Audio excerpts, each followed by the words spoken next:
Earlier this week, my baby asked me randomly, she said, "Dad, what makes you happy?"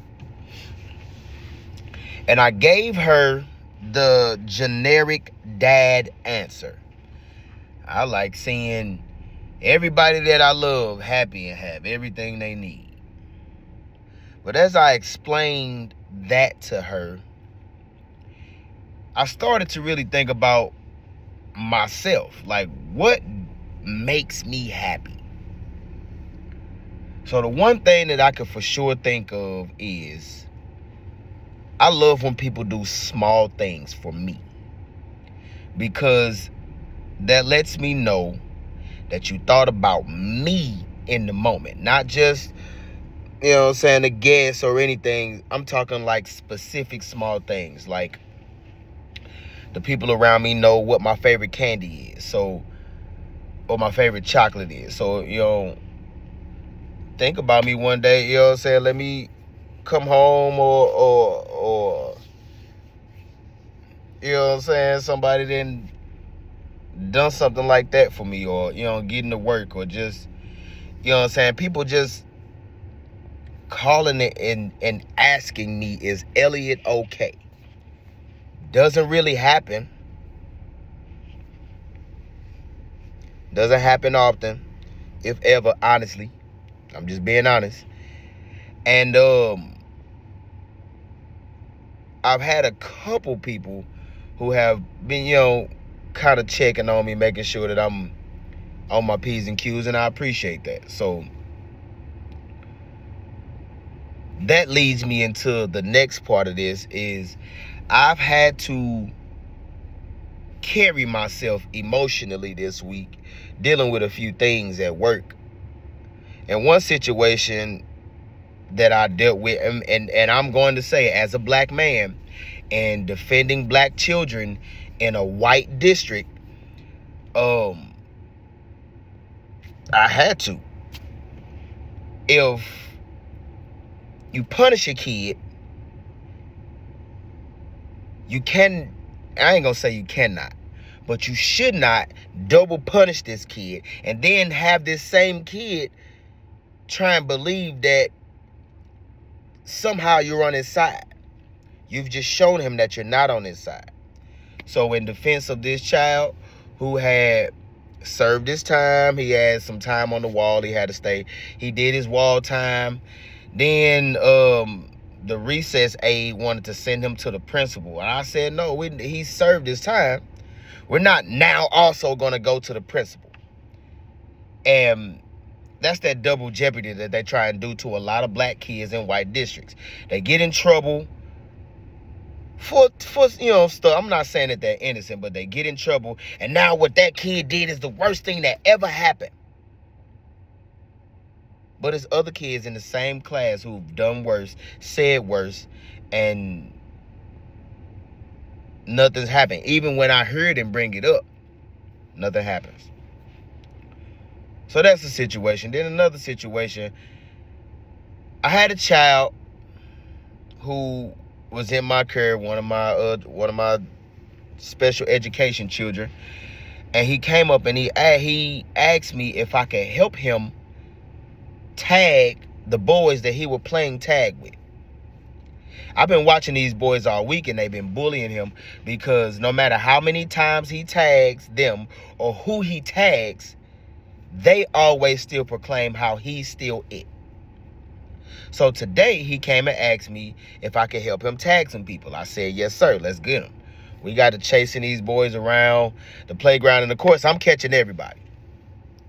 The one kid he wanted to catch, he said, let's get him. I say, come on. We all playing around, everybody laughing, joking, big smiles on their face. We catch this kid. I kind of grab him just like I do all the other boys. The kid that I was playing with tags him, and we continue to play. We continue to chase each other around. We recruited a couple other kids, and they then joined in, and now we're all playing tag. Later on in the day, as I take the 5th graders back to their classroom, I get a call on my walkie from the principal. She said, can you come write a statement? I said, a statement about what? She said, you picked the kid up at recess and another kid tagged him. He's distraught. I said, he's distraught. She said, yeah, he's in the office crying right now. I go in the office. I look at the kid. As I walk in the office, he ducks his head back like that. I knew what was going on.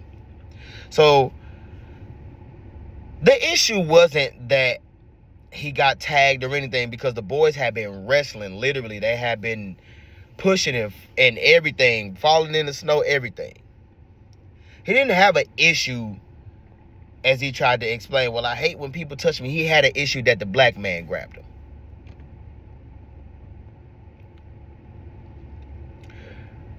After I was playing, and like I say, we was playing. I had him right here in my arm, in this arm. I had him. Now we're distraught. Now everything is bad. We in the office crying. I have such an issue with people putting their hands on me, and it wasn't because you had an issue with people putting their hands on you. You're wrestling. You're out on the playground, running around, putting your hands on people. They're putting their hands on you. So why was it an issue? When I jumped in and helped the black kid who they were trying to say nobody couldn't be it but him. I watched him tag 3 different boys. When I jumped in and helped the black kid out, went to the office crying.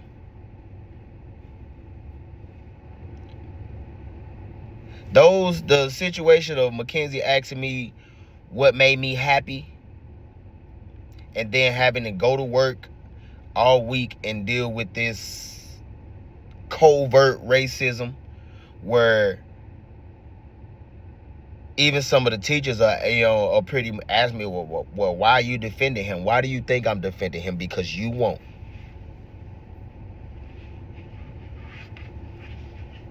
So as much as I know a lot of people around me, and I'm not, stuck in my ways. I'm around a lot of different diverse people. I'm around a lot of different ethnicities of people. So I can understand what racism is and how it affects me as a black man. I even have some of my friends that when I talk about these things, they be like, oh, no, it's not that, it was this. It's not that, it was this. Yeah, okay, you can't walk in my shoes and wouldn't last a day in my shoes.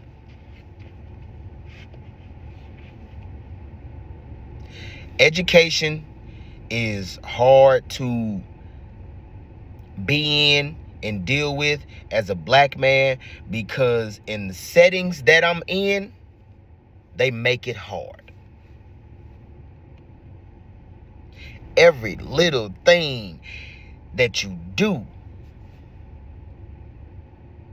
I don't have anything that I do at my job wrong. And I'm going to say that myself. I don't have anything at my job that I do that's wrong. But according to them, it's always something that I could have did different. Well, what is it? Well, you just,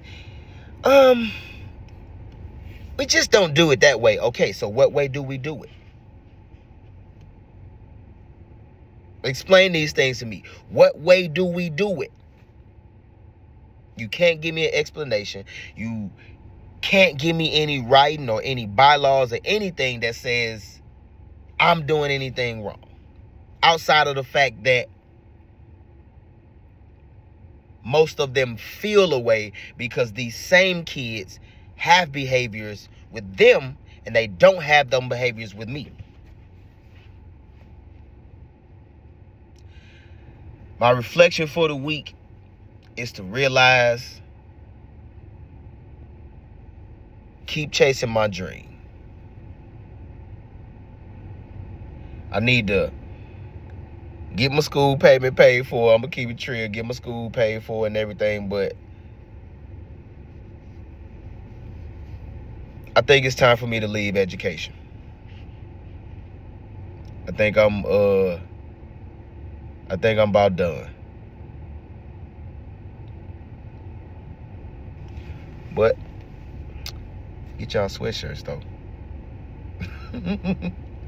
Hey, that's just my reflection for the week. You know, making realizations. And this is not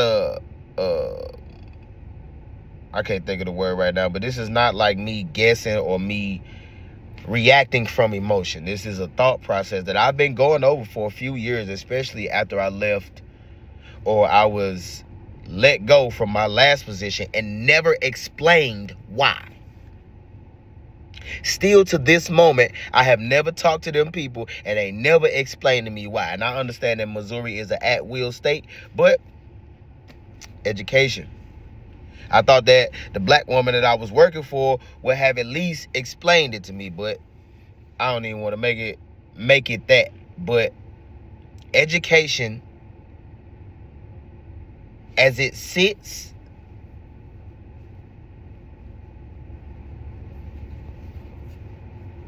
I just think it's time for me to be done with it.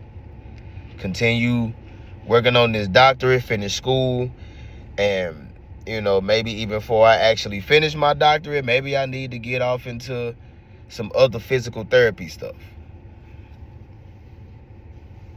But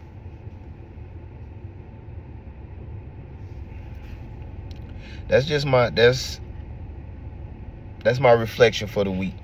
This week been tough emotionally, and I don't know honestly how I kind of kept together through this week, but that's what therapy does. That's what being emotionally mature is, and that's what knowing God's energy does for you.